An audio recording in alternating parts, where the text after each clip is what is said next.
Hey, what is happening, Impact Wrestling fans? Welcome to the Impact Wrestling review from September 2018. And this is the first show from Impact Wrestling emanating from Mexico.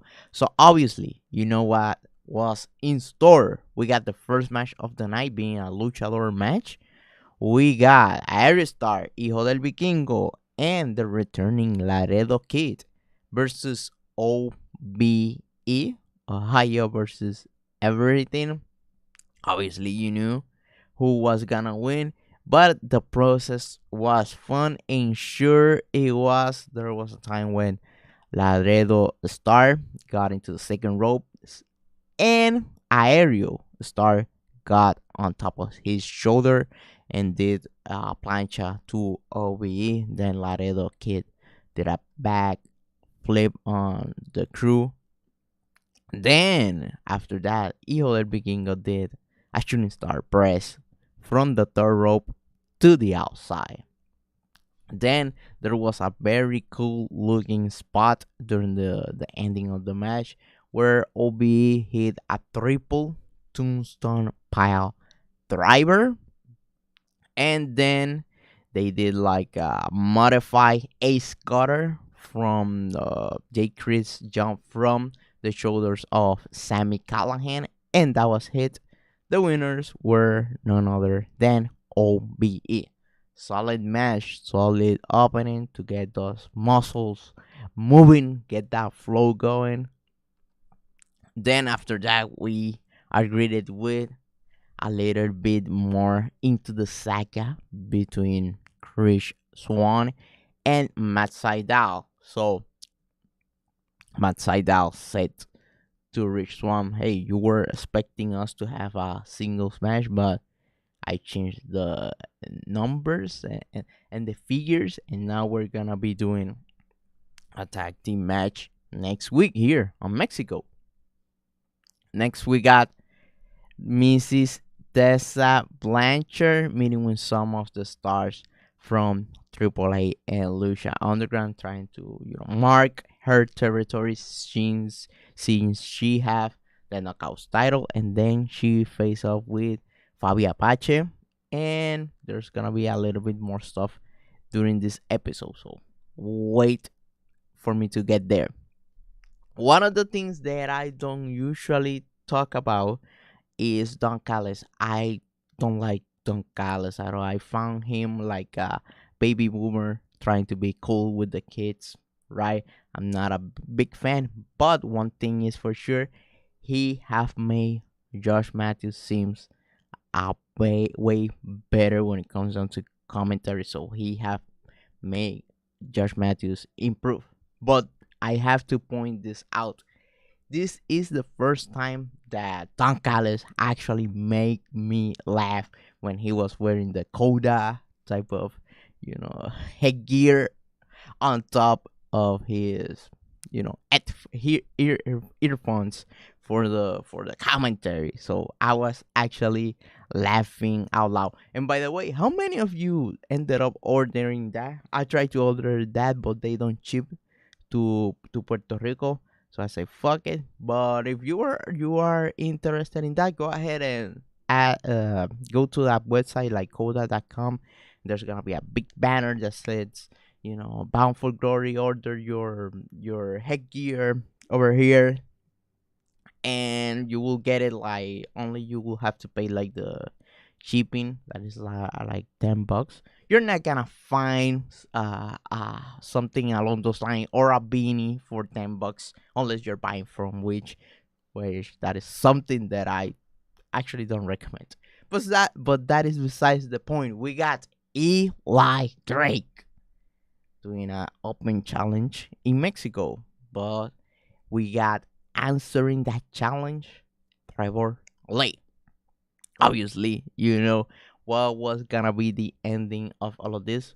By the way, I like that at least they're trying to do something with Trevor Lee, not send him, not use him just like what happened with Andrew Everett. And by the way, if you haven't heard the news about Andrew Everett, there's gonna be something in the car over here. So you should check out that news and piece of information. After that, we got the OGs in their hideout spot. You know, basically, King was saying, hey, there's a lot of luchadors doing, all sorts of flips and stuff like that. But now I'm going to go there and show them how it is done pragmatically. I'm going to break some necks along the line. So, King is booked for a match later during the evening, and it was the next match actually. King versus Chrono, and this was obviously a big down first.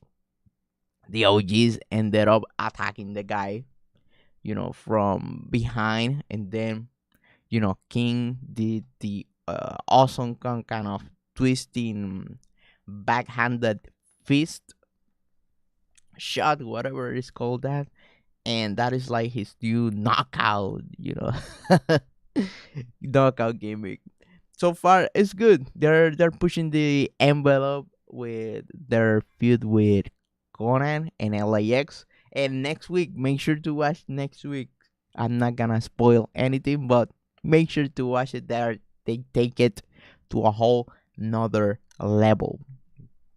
After that, obviously, King got a promo and attacking Conan and blah blah blah, wanted the crowd to chant for Conan and stuff along those lines in order to build more heat for their feud. Obviously, Santana was watching the show and he got heated. He got heated back in the back with Ortiz and Conan, and Conan then later told him like a old sensei or something like along those lines, like, hey kid, calm down. We are not gonna break the old man's rules. So keep in mind there's a ceasefire, and I have something for those motherfuckers, and we're gonna fight with them at the street jungles at Bound for Glory. Next we got Alisha in a match versus Faby Apache. I think that's for the first time of Faby in Impact Wrestling. I was, marking out loud during this spot. This is one of my favorite moves when it comes down to professional wrestling. That like Mexican surfboard, you have to be quite, technical in order to do that without hurting anybody or blowing up a knee or something along those lines. So I was highly impressed that these two, which I don't think they have wrestled that much, were able to put that successfully. Obviously, Fabi Apache won with a sit down power bomb, and that was it. And then after the match, there was Josh Matthews and a translator, and she was talking in Spanish, obviously, and she was calling out Tessa Blanchard for a match next week for the Knockouts title. Next, we got El Tejarno doing a pre-match promo because he is going to be in the main event versus Austin Aries for the Impact World title. Next, we got Scarlett Bordeaux saying that she have an announcement next week. So tune in into Impact Wrestling next week if you want to know what the hell does she have in store for us. Next we got Rich Swann and Matt Sydal versus los Lucha Brothers, the Lucha Brothers, Rey Fenix and Pentagon Cero Miedo. The best match of the night. Obviously, just looking at that pairing, that was gonna be the best technical match during the evening. Obviously, the Rich Swann and Matt Sydal were able to do a cool spot where they did a simultaneous Huracananas from the two posts of the ring. Then at the end, we saw Rey Fenix doing a double foot stomp on the back of Rich Swann and Pentagon Jr. doing the package pile driver at the ring apron. And that was it. Then, oh, by the way, Rey Fenix did his twisting muscle buster, and that was it. So the Lucha brothers stand strong.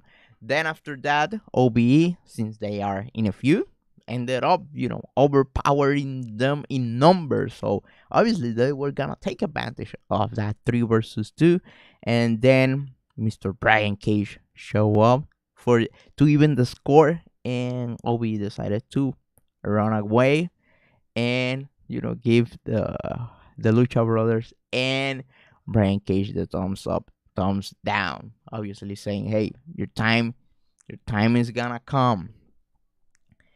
So that segment was quite solid, and that ending was good. They haven't done that post match stuff in quite a while, so this was a little bit fresher than the other time they had used the same tactic. Next, we got Austin Aries going a promo because he obviously is in the main event versus El Hijo de Tejano, with obviously Killer Cross and Moose, who's wearing this clothes. He looks like the video game as Platoon. He looks like a poster for that video game. Next, there was a unintentional comedy segment. We got the Desi Hit Squad. They were able to get a massage, right? They were getting beat down just the other week by Gamma Sing with a broom. So they take it. Hey, let's chill out. Let's have some sort of massage and stuff like that. And then Gamma Scenes show up and tell them like, "What the hell are you doing? You should be trying to get stronger and blah blah blah blah blah." And then he ended up chewing them up, and then they started like to pay reverence to him.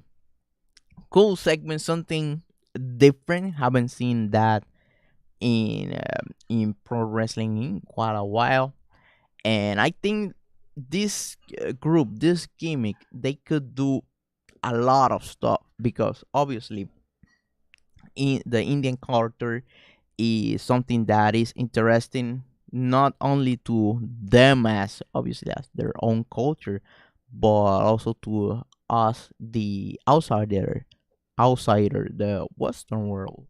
So obviously it's interesting, and if you're able to put that all cultures norm and put it in a wrestling perspective, you could have something to do every single weekend. By the way, I know this is not the only like Indian culture inside India, but that is what they were portraying. So there you go.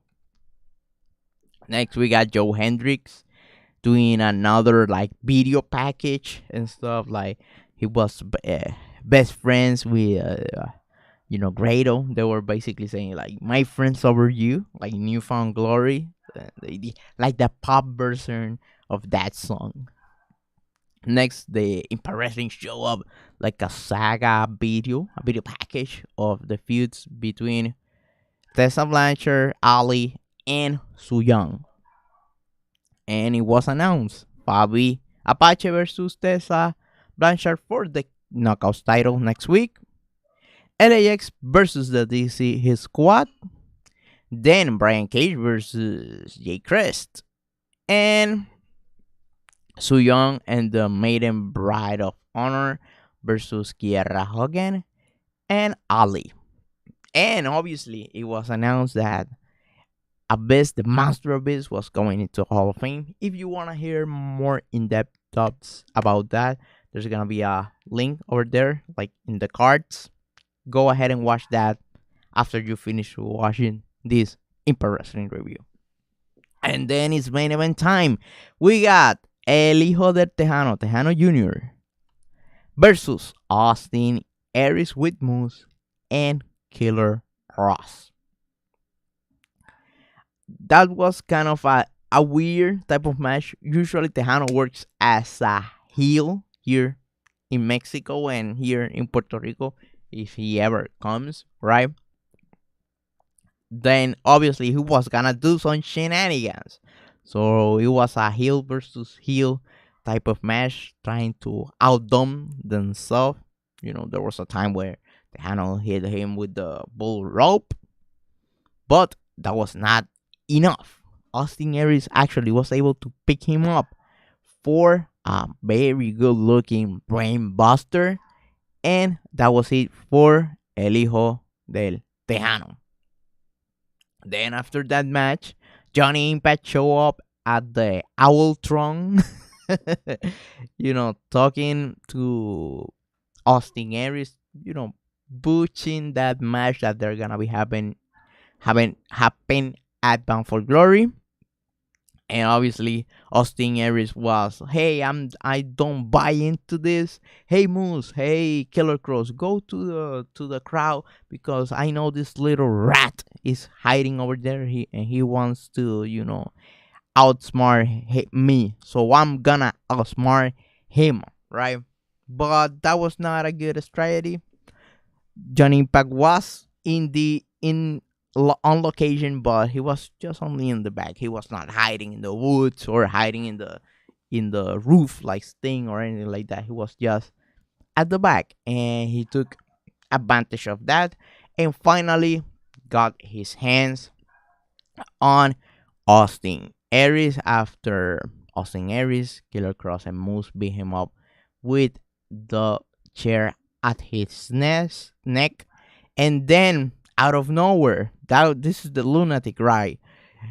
Out of nowhere, Eddie Edwards showed up with a candle a stick, then to beat up Killer Cross and Moose, and they ended up hiding. And that was the end of Impact Wrestling. Final thoughts. Good episode. There was not that much heat at that main event face off between Austin Aries and Johnny Impact. I was expecting more crowd interaction with that. So that is the question of the evening. So after watching them interact during this episode, does this make you more looking forward to the match between Aries versus Johnny Impact at Bound for Glory, or are you still not 100% on board? Because I'm not 100% on board. I'm still gonna buy the pay-per-view, obviously, and watch it and do a review and all those great things, but I'm not sold on that feud yet. So let me know in the comment section below if you have any different type of, you know, vibe about the feud between Austin Aries and Johnny Impact. So that's it for me. Goodbye and thanks for watching.